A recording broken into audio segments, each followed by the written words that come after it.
இன்றைய முக்கிய செய்திகள். வேளாண் சட்டங்களில் திருத்தங்களை வழங்கியது மத்திய அரசு. திரும்பப் பெறும் வரை போராட்டத்தை தொடர விவசாயிகள் முடிவு. ஆறுகளை மாசுபடுத்தினால் குண்டர் சட்டத்தில் நடவடிக்கை. தமிழக அரசுக்கு உயர்நீதிமன்றம் பரிந்துரை. மரண பள்ளங்களாக காட்சியளிக்கும் சென்னை மாநகர சாலைகள். குண்டும் குழியுமான தெருக்களில் தவிக்கும் வாகன ஓட்டிகள். 10 நாட்களாகியும் வெள்ள நீர் வடியாததால் பரிதவிக்கும் மக்கள். மழை நின்றும் இடுப்பளவு தண்ணீரிலேயே தொடரும் வாழ்க்கை.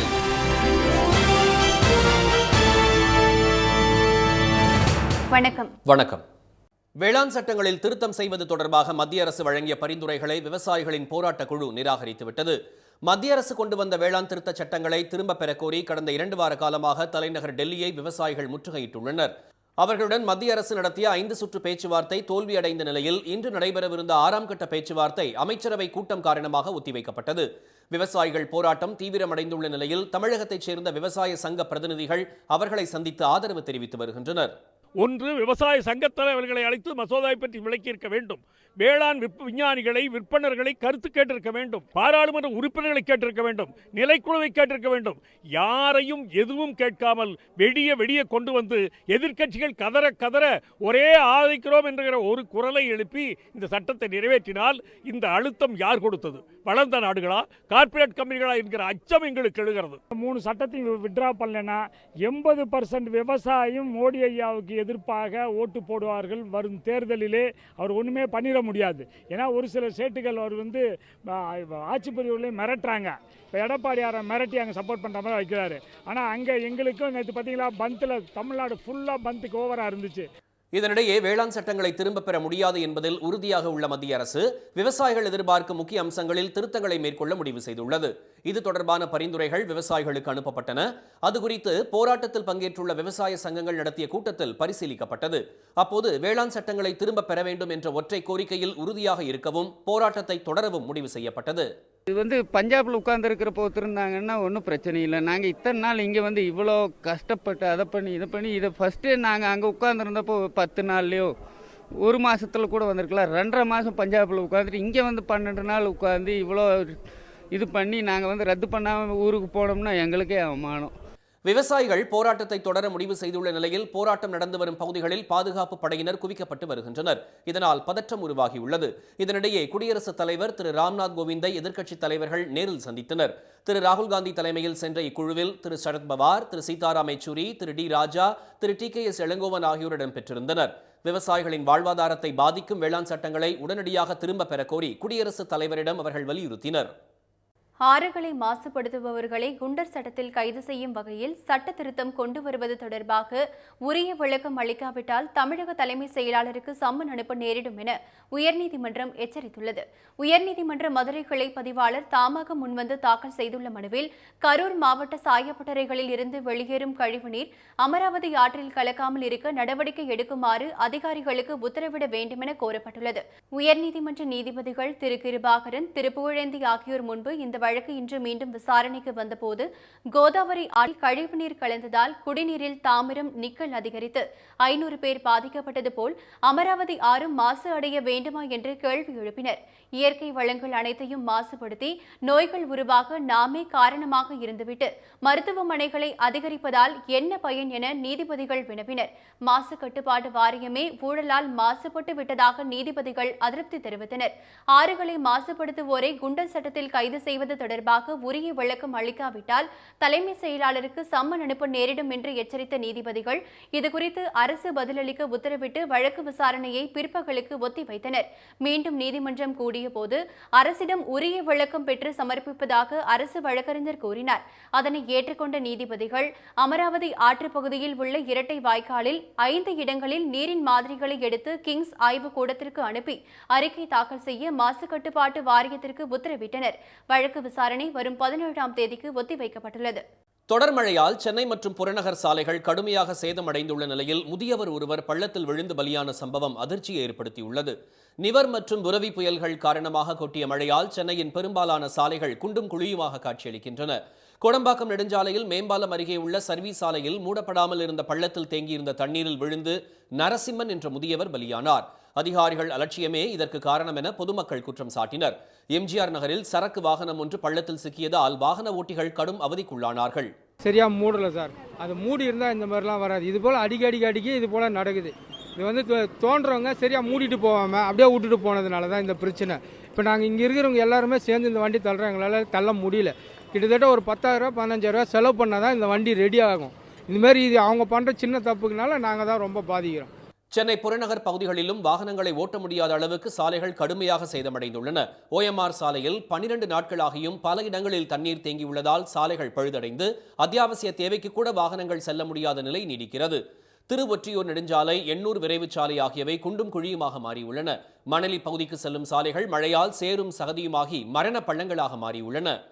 ஒன்றும் ரோடும் போட மாட்டேன்றாங்க, ரப்பிச்சாலும் கொட்டலாம், அதுவும் கொட்ட மாட்டேன்றாங்க. நாங்கள் என்ன தான் பண்ணுறது? எங்களுக்கு வண்டி வாரத்தில் 3 நாள் ரிப்பேர் ஆகுது. நாங்கள் என்ன பொழைக்கிறதா இல்லை சாவறதா? 10 நிமிஷத்தில் போகிற வண்டி 1/2 hour ஆகுது. இப்போ வேலைக்கு போகிறவங்க எப்படி போவாங்க?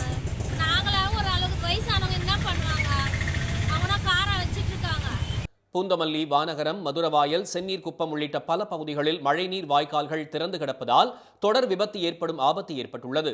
ஒரு வார மழைக்கே மோசமான நிலையில் சென்னை சாலைகள் மாறியுள்ளதால் அரசு விரைந்து செயல்பட்டு சாலைகளை சீரமைக்க வேண்டும் என்று பொதுமக்களும் வாகன ஓட்டிகளும் கோரிக்கை விடுத்தனர். மழை நின்று பல நாட்களாகியும் முறையான வடிகால் வசதி இல்லாமல் இன்னும் பல பகுதிகள் தண்ணீரில் தத்தளிக்கின்றன. நிவர், புரவி என அடுத்தடுத்து தாக்கிய புயல் மழையால் கடலூர் மாவட்டத்தில் சிதம்பரம் நகர் மட்டுமின்றி புறநகர் பகுதிகள் தொடர்ந்து வெள்ளத்தில் மிதக்கின்றன. புறநகர் பகுதியான தண்டோஸ்வர நல்லூரில் தேங்கியுள்ள மழைநீர் 10 நாட்களாகியும் வடியாமல் இடுப்பளவுக்கு தேங்கியுள்ளது. தண்ணீரில் பாம்பு, பூரான் உள்ளிட்ட விஷ பூச்சிகளும் உள்ளதால் அத்தியாவசிய பொருட்களை வாங்குவதற்கு கூட வீட்டை விட்டு வெளியே செல்ல அச்சமாக உள்ளதாக அப்பகுதி மக்கள் தெரிவித்தனர்.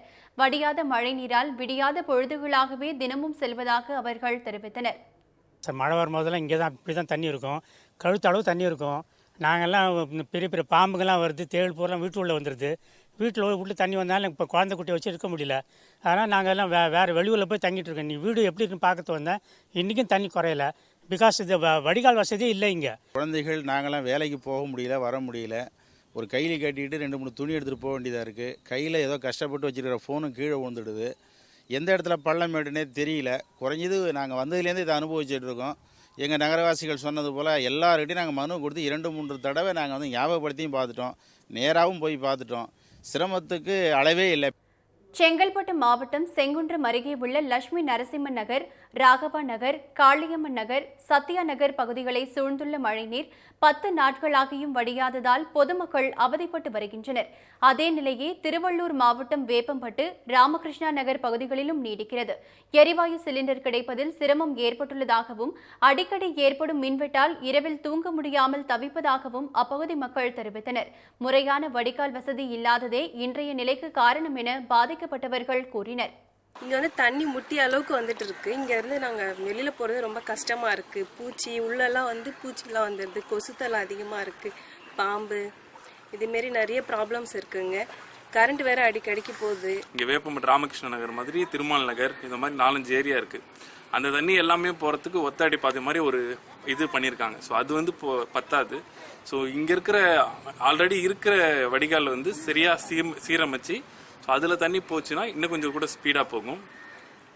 மற்றபடி இங்கே கரண்ட் கம்பிலாம் பார்த்தீங்கன்னா வச்சுங்க ரொம்ப டேமேஜாக இருக்குது. ஸோ அது வந்து அப்பப்போ அறுந்து விடுது. பரமக்குடியில் அன்றாட கூலி வேலைக்கு செல்பவர்கள் அதிகம் வசிக்கும் முத்தையா நகரில் குடிசை வீடுகளை மழைநீர் சூழ்ந்துள்ளது. மின்சார வசதியே இல்லாத அப்பகுதியில் உள்ளவர்கள் உணவு சமைக்க முடியாமலும் மாற்று இடத்திற்கு செல்ல முடியாமலும் தவித்து வருகின்றனர்.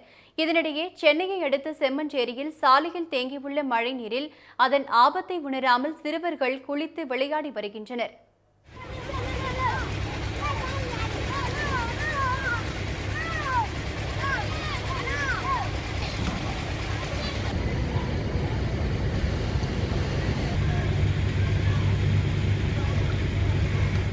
ராட்சத மோட்டார் உதவியுடன் தேங்கியுள்ள தண்ணீரை வெளியேற்றும் பணி நடைபெற்று வருகிறது. இந்நிலையில் சிறுவர்கள் மழைநீரில் குளிப்பதை தடுக்க வேண்டும் என்ற கோரிக்கையும் எழுந்துள்ளது. நாகை மாவட்டத்தில் வெள்ளத்தால் பாதிக்கப்பட்ட பகுதிகளில் முதலமைச்சர் எடப்பாடி திரு பழனிசாமி ஆய்வு செய்தார். கடலூர் மாவட்டத்தில் வெள்ள சேதங்களை பார்வையிட்ட பின்பு நேற்றிரவு வேளாங்கண்ணிக்கு வந்து சேர்ந்தவர் இன்று காலையில் வேளாங்கண்ணி புனித ஆரோக்கிய மாதா ஆலயத்திற்கு சென்று வழிபாடு நடத்தினார். பின்னர் நாகூர் தர்காவில் தொழுகை நடத்திய அவர் அப்பகுதியில் மழை வெள்ளத்தில் மூழ்கிய விளைநிலங்களை பார்வையிட்டார். அரசு மற்றும் பொதுமக்கள் பங்களிப்புடன் 34 கோடி ரூபாய் செலவில் நம்பியார் நகர் மீன்பிடி துறைமுகத்திற்கான பணி ஆணையை நம்பியார் நகர் பஞ்சாயத்தாரிடம் முதலமைச்சர் எடப்பாடி திரு பழனிசாமி வழங்கினார். அதைத் தொடர்ந்து கருங்கண்ணி, திருப்பூண்டி பகுதிகளில் சேதமடைந்துள்ள பயிர்களை பார்வையிட்டு ஆய்வு மேற்கொண்டார். அதிகாரிகளிடம் பாதிப்பு நிலவரம் குறித்து கேட்டறிந்த அவர் மாவட்ட நிர்வாகம் காட்சிப்படுத்தியிருந்த சேதம் குறித்த புகைப்படங்களையும் பார்வையிட்டார். பயிர் பாதிப்புகளை பார்வையிட்ட பின் வேதாரண்யம் அடுத்த பழங்கள்ளி மேடு முகாமில் பாதிக்கப்பட்ட மக்களுக்கு நிவாரண பொருட்களை வழங்கிய திரு பழனிசாமி திருவாரூர் மாவட்டம் மயிலாடுதுறை பகுதிகளில் வெள்ள சேதங்களை பார்வையிட்டார். கொரோனா காலத்தில் அரசு மருத்துவர்கள் ஆற்றிய தன்னலமற்ற பணிகளை நினைவில் கொண்டு காலமுறை ஊதிய உயர்வு மற்றும் பதவி உயர்வை தமிழக அரசு வழங்க வேண்டும் என திமுக தலைவர் திரு மு க ஸ்டாலின் வலியுறுத்தியுள்ளார். இன்று அவர் விடுத்துள்ள அறிக்கையில் மத்திய அரசில் பணிபுரியும் மருத்துவர் ஒருவர் 4 ஆண்டுகளில் பெறும் ஊதிய உயர்வை தமிழக அரசில் பணிபுரியும் மருத்துவர் 15 ஆண்டுகள் கழித்தே பெறுவதாக சுட்டிக்காட்டியுள்ளார். இது தொடர்பாக மாபெரும் போராட்டம் நடத்திய தமிழக அரசு மருத்துவர்கள் அரசின் கோரிக்கையை ஏற்று போராட்டத்தை கைவிட்டு பணிக்கு திரும்பி ஓராண்டாகியும் அவர்கள் மீது எடுக்கப்பட்ட துறை சார்ந்த நடவடிக்கையை இன்று வரை ரத்து செய்யாததோடு ஊதிய உயர்வு கோரிக்கையையும் நிறைவேற்றாதது கண்டனத்துக்குரியது என திரு ஸ்டாலின் தெரிவித்துள்ளார். கொரோனா தடுப்பு பணியில் முன்கள வீரர்களாக நின்று உயிர் தியாகம் செய்த மருத்துவர்களுக்கு அரசு அறிவித்த உதவித்தொகை இதுவரை வழங்கப்படவில்லை என்றும் எத்தனை பேர் இறந்தார்கள் என்ற கணக்கு கூட அரசிடம் முறையாக இல்லை என்றும் அவர் குற்றம் சாட்டியுள்ளார். கொரோனா காலத்தில் அரசு மருத்துவர்கள் ஆற்றிய தன்னலமற்ற பணிகளை நினைவில் கொண்டு அவர்கள் மீதான நடவடிக்கைகளை ரத்து செய்வது, முதுநிலை மருத்துவக் கல்வியில் அரசு மருத்துவர்களுக்கு 50% இடஒதுக்கீடு வழங்குவது, காலமுறை ஊதிய உயர்வு மற்றும் பதவி உயர்வு வழங்குவது உள்ளிட்ட கோரிக்கைகளை உடனடியாக நிறைவேற்ற வேண்டும் என்றும் திரு ஸ்டாலின் வலியுறுத்தியுள்ளார். சொத்து குவிப்பு வழக்கில் ஜெயலலிதாவை முதல் குற்றவாளி என நீதிமன்றம் தெளிவாக கூறியுள்ளதாக திமுக துணை பொதுச் செயலாளர் திரு ஆர் ராசா மீண்டும் திட்டவட்டமாக தெரிவித்துள்ளார். சென்னை அண்ணா அறிவாலயத்தில் இன்று செய்தியாளர்களிடம் பேசிய திரு ராசா, சொத்து குவிப்பு வழக்கின் மேல்முறையீட்டு மனுவை விசாரித்த உச்சநீதிமன்ற நீதிபதிகள் திரு பினாகி சந்திரபோஸ், திரு அமிதவா ராய் ஆகியோர் வழங்கிய தீர்ப்பின் முடிவுரை பகுதியில் முதல் குற்றவாளி ஜெயலலிதா முதலமைச்சராக இருந்தபோது கூட்டு சதியில் ஈடுபட்டு வருமானத்திற்கு அதிகமாக சேர்த்த சொத்துக்கள் மற்ற குற்றவாளிகள் 3 பேர் பெயரிலும் பதுக்கி வைத்தது நிரூபணமாகியுள்ளது என தெரிவிக்கப்பட்டுள்ளதாக கூறினார். தாம் கொள்ளையடிக்கும் சொத்துக்களை பாதுகாக்கவே சசிகலா குடும்பத்தினரை ஜெயலலிதா உடன் வைத்திருந்தார் என நீதிபதி திரு குன்ஹா தீர்ப்பிலும் உச்சநீதிமன்ற தீர்ப்பிலும் குறிப்பிடப்பட்டுள்ளதாக அவர் தெரிவித்தார். சொத்து குவிப்பு வழக்கில் ஜெயலலிதாவை முதல் குற்றவாளி என்றும் அரசியல் சட்டத்தின் மீது எடுத்த உறுதிமொழியை மீறி அந்த சட்டத்தின் புனிதத்தையே அவர் களங்கப்படுத்திவிட்டார் என்றும் தீர்ப்பில் நீதிபதிகள் குறிப்பிட்டுள்ளதாக திரு ராசா கூறினார். இப்ப இந்த ஜட்ஜ்மெண்ட் போர்ஷனை படிங்க, அது யாருக்கு பொருந்துன்னு மட்டும் தயவு பண்ணி நீங்க எனக்கு சொல்லுங்க, நானா சொல்லல. மக்களுக்கு கொடுத்துள்ள வாக்குறுதிகளை மறந்து அவர்களின் நம்பிக்கையை சிதைக்கும் இத்தகைய சுயநலம் கொண்டவர்களின் நடத்தை அரசியல் சட்டத்தின் மீது அவர்கள் எடுத்துக்கொண்ட உறுதிமொழியை மீறுவதாகும். யார் உறுதிமொழி எடுத்துக்கிட்டா? ஜெயலலிதா. அப்புறம் சொல்றாரு, அரசமைப்பு சட்டத்தின் புனிதத்தை களங்கப்படுத்துவதாகவும் உள்ளது ஜட்ஜ்மெண்ட். கடைசி பாரா. அடுத்துதான் ரொம்ப முக்கியம். நமது மக்களாட்சி தத்துவத்திற்கு அடித்தளமாக உள்ள அரசமைப்பு சட்டத்தின் மீது நடத்தப்பட்ட மன்னிக்க முடியாத படுகொலையாகும். பொது ஊழியரான ஜெயலலிதா ஊழல் தடுப்பு சட்டத்தின் கீழ் தண்டிக்கப்பட்டிருக்காவிட்டால் மற்ற குற்றவாளிகள் 3 பேரும் வருமான வரி சட்டத்தின் கீழ் அபராதம் செலுத்த வேண்டிய தனி மனிதர்களாகவே இருந்திருப்பர் என்று திரு ராசா சுட்டிக்காட்டினார். திமுக மீது அதிமுகவினர் கூறி வரும் வீராணம், சர்க்காரியா, 2G உள்ளிட்ட குற்றச்சாட்டுகள் எதுவும் நீதிமன்றத்தில் நிரூபிக்கப்படவில்லை என்று அவர் தெரிவித்தார். 2G வழக்கு தீர்ப்பின் கடைசி வரியில் குற்றச்சாட்டை சிபிஐ நிரூபிக்கவில்லை என தெளிவாக உள்ளதாக கூறிய அவர் தீர்ப்பின் நகல்களையும் செய்தியாளர்களுக்கு வழங்கினார். இனி வருவது செய்தி துளிகள். கொரோனா பாதித்தவர்களின் வீடுகளில் உரிய அனுமதியின்றி நோட்டீஸ் ஒட்டக்கூடாது என்று உச்சநீதிமன்றம் உத்தரவிட்டுள்ளது. இதுகுறித்த வழக்கு விசாரணைக்கு வந்தபோது கொரோனா நோயாளிகள் வீடுகளில் நோட்டீஸ் ஒட்ட உத்தரவு எதுவும் பிறப்பிக்கவில்லை என்று மத்திய அரசு தரப்பில் தெரிவிக்கப்பட்டது. இதை ஏற்று உச்சநீதிமன்றம் வழக்கை முடித்து வைத்தது. மத்திய அரசின் மின் திட்டங்களை ஆதரித்ததன் மூலம் தமிழகத்தில் இலவச மின்சார திட்டம் கேள்விக்குறியாகியுள்ளதாக திமுக எம்பி திருமதி கனிமொழி தெரிவித்துள்ளார். பொள்ளாச்சி அருகே வளந்தாயமரம் கிராமத்தில் விவசாயிகளை சந்தித்தவர் மத்திய அரசு வழங்கிய வேளாண் உதவித்தொகையை விவசாயிகள் பெயரில் அதிமுகவினர் சுரண்டியதாக கூறினார். செட்டிநாடு சிமெண்ட் குழுமத்திற்கு சொந்தமான 50 இடங்களில் வருமான வரித்துறையினர் சோதனை நடத்தி வருகிறார்கள். சென்னை, காஞ்சிபுரம், கோவை, கரூர், மும்பை, ஹைதராபாத் உள்ளிட்ட இடங்களில் சோதனைகள் நடைபெற்று வருகின்றன. வரி ஏய்ப்பு தொடர்பாக சோதனை நடைபெறுவதாக வருமான வரித்துறை தரப்பில் தெரிவிக்கப்பட்டுள்ளது. சென்னையை அடுத்த நசரத்பேட்டையில் உள்ள சொகுசு விடுதியில் பிரபல சின்னத்திரை நடிகை சித்ரா தூக்கிட்டு தற்கொலை செய்து கொண்டார். வருங்கால கணவருடன் அறையில் தங்கியிருந்தவர் தற்கொலை செய்து கொண்டதற்கான காரணம் குறித்து போலீசார் விசாரித்து வருகிறார்கள். சென்னை எழும்பூரில் சொகுசு ஹோட்டலில் நடிகர் கருணாஸ் கட்சியின் நிர்வாகிகள் தாக்குதல் நடத்திய காட்சி வைரலாக பரவி வருகிறது.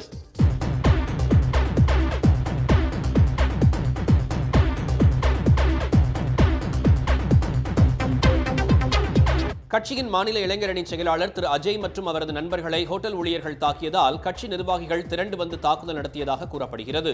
இதுகுறித்து இருதரப்பினரும் அளித்த புகார்கள் மீது போலீசார் வழக்கு பதிவு செய்துள்ளனர்.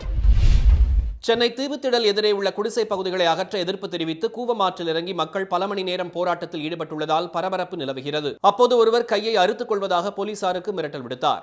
சென்னையை தூய்மைப்படுத்தும் நடவடிக்கையாக அவர்களை அகற்ற அரசு முயற்சி செய்து வருவதாக குற்றச்சாட்டு எழுந்துள்ளது. பெரும்பாக்கத்தில் மாற்று இடம் தருவதாக அரசு தெரிவித்ததை அவர்கள் ஏற்க மறுத்துவிட்டனர். வேலூர் அருகே புலிக்காட்டில் ஜாமீனில் வெளிவந்த ரவுடிகள் புழல் சிறைவார்டன் உட்பட 3 பேரை அடுத்தடுத்து கொலை செய்தது பரபரப்பை ஏற்படுத்தியுள்ளது. இவர்களது நண்பர் அசோக் என்பவரை கடந்த ஏப்ரலில் கொலை செய்ததாக ரவுடி ராஜ்குமார் உள்ளிட்ட 4 பேரை போலீசார் கைது செய்தனர். ஜாமீனில் வெளிவந்தவர்கள் இந்த 3 பேரை கொலை செய்ததாக போலீசார் பிடித்து விசாரணை செய்து வருகிறார்கள். சென்னை பூவிருந்தவல்லியில் ஏடிஎம் மையம் தீப்பிடித்து எரிந்தது பரபரப்பை ஏற்படுத்தியது.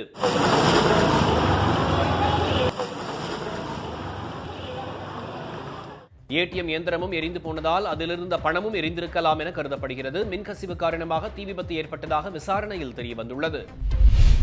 பங்குச்சந்தைகள் இதுவரை இல்லாத அளவு புதிய உச்சத்தில் முடிந்தன. இன்றைய வர்த்தக முடிவில் மும்பை பங்குச்சந்தை குறியீட்டு எண் சென்செக்ஸ் 495 புள்ளிகள் உயர்ந்து 46,104 புள்ளிகளாக இருந்தது.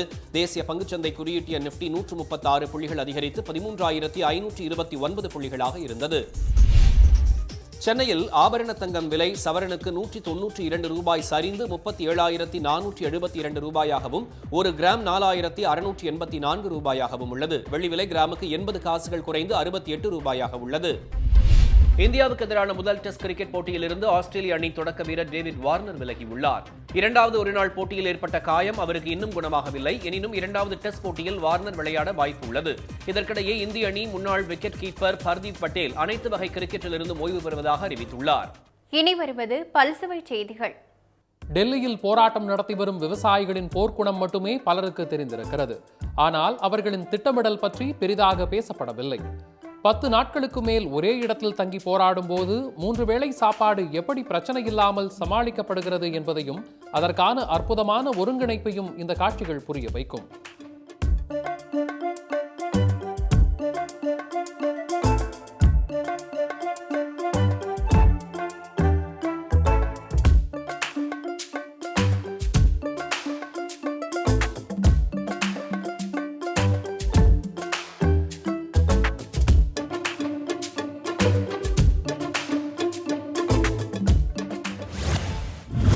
உலகம் முழுவதும் கிறிஸ்துமஸ் கொண்டாட்டங்கள் களை கட்ட துவங்கிவிட்டன.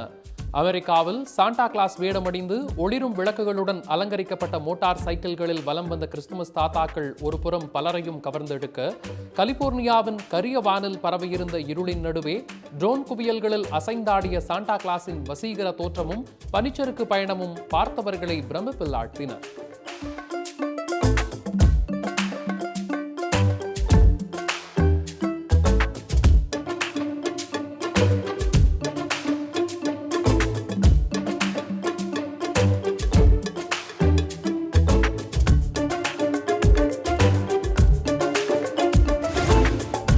பேராறு ஒன்று ஓடையாய் சுருங்கியது போல் எப்போதும் காட்சியளிக்கும் வைகை நதியில் வெள்ளம் கரை புரண்டோடும் காட்சி மதுரை மக்களுக்கு ஒரு அபூர்வ அனுபவம் தான்.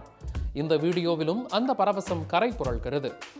மதுரை பதியை மறந்து உன்மடியினில் பாய்ந்தது வைகை, மெதுவா மெதுவா மெதுவா எங்கு வைகையில் வைத்திடுக்கை, பொதிகை மலையை பிரிந்து என் பார்வையில் நீந்தது தென்றல், அதை நான் பிடித்து. ஆரோக்கியத்துக்காக செய்கிறார்களோ இல்லையோ, அழகாக தெரிவதற்காக உடல் எடையை குறைக்க பலர் துடிக்கிறார்கள். அப்படி எடையை குறைக்க வேண்டுமென்றால் உணவு கட்டுப்பாடு முக்கியம். அதற்கு என்ன செய்ய வேண்டும், என்ன செய்யக்கூடாது என்பதை அழகாக நடித்து காட்டுகிறது இந்த குட்டி ஏஞ்சல்.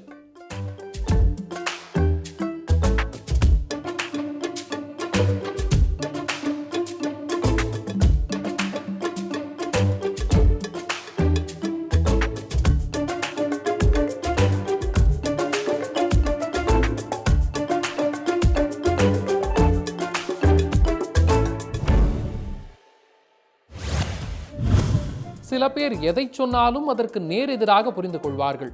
இந்த பெண்களும் அப்படித்தான் இருக்கிறார்கள். வழியில் விழுந்து எழுந்தால் தன்னால் புரிந்துவிடும். Excuse me, stand. अरे मैडम स्टैंड, तेरे को बोल रही है. अच्छा ठीक है. मैडम बोली स्टैंड. बदतमीज फेंकते रहते पागल. Excuse me, stand. अरे मैडम स्टैंड, तेरे को बोल रही है. अच्छा ठीक है. मैडम बोली स्टैंड. बदतमीज फेंकते रहते. இந்த காலத்துக்கு தேவையான எத்தனையோ விஷயங்களில் கூடவே இருந்து கொண்டு சத்தமில்லாமல் போட்டு தாக்குவது முக்கியமான ஒன்றாக மாறி வருகிறது. இதோ இவரை போல சிலர் அதை ஒரு கலையாகவே செய்கிறார்கள்.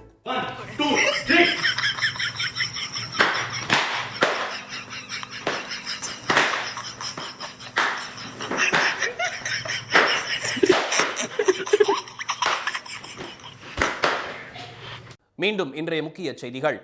வேளாண் சட்டங்களில் திருத்தம் செய்வது தொடர்பாக மத்திய அரசு வழங்கிய பரிந்துரைகளை விவசாயிகளின் போராட்ட குழு நிராகரித்துவிட்டது. ஆறுகளை மாசுபடுத்துவோரை குண்டர் சட்டத்தில் கைது செய்வது தொடர்பாக உரிய விளக்கம் அளிக்காவிட்டால் தலைமைச் செயலாளருக்கு சம்மன் அனுப்ப நேரிடும் என்று உயர்நீதிமன்றம் எச்சரித்துள்ளது. இத்துடன் இந்த செய்திகள் நிறைவடைகின்றன. மீண்டும் சன் டிவியில் செய்திகள் நாளை காலை 7:30 மணிக்கு. செய்திகளை உடனுக்குடன் தெரிந்து கொள்ள சன் நியூஸ் தொலைக்காட்சியை பாருங்கள். வணக்கம். வணக்கம்.